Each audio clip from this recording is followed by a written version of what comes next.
दोस्तों, जब रावण माता सीता का हरण करके लंका ले गया था, तब माता सीता अशोक वाटिका में एक वट वृक्ष के नीचे बैठकर हमेशा प्रभु श्री राम को स्मरण करती थी, उनका चिंतन करती थी। रावण बार बार उनको धमकी भी देता था, लेकिन वो कुछ नहीं कहती थी।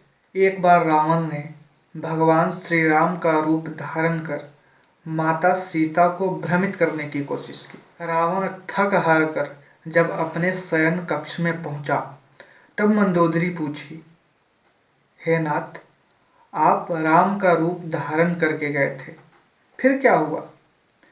रावण ने कहा, जब मैं राम का रूप धारण करके सीता के पास गया था, तब मुझे सीता नजर ही नहीं आई। रावण एक बार फिर माता सीता के पास आने का प्रयास किया और बोला कि मैं तुमसे आकर सीधा संवाद करना चाहता हूँ, और तुम कैसी नारी हो जो मुझे देखते ही इस घास के तिनके को उठाकर घूर घूर के देखने लगती हो?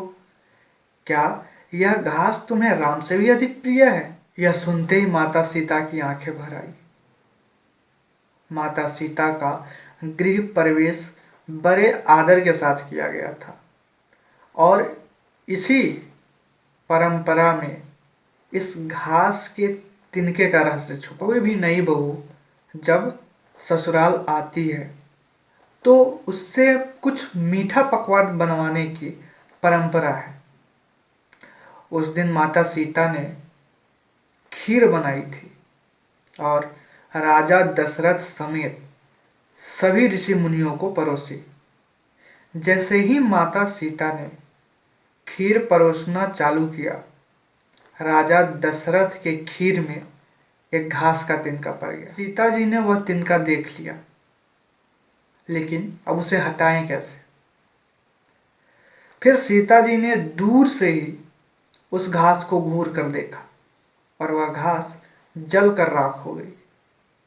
सीता जी को लगा कि यह घटनाक्रम कोई नहीं देख रहा है, लेकिन राजा दशरथ इस घटनाक्रम को देख रहे थे। राजा दशरथ वहां चुप रह गए और अपने कक्ष में चले गए। वहां उन्होंने सीता जी को बुलाया और कहा, भोजन के समय मैंने तुम्हारा चमत्कार देख लिया है।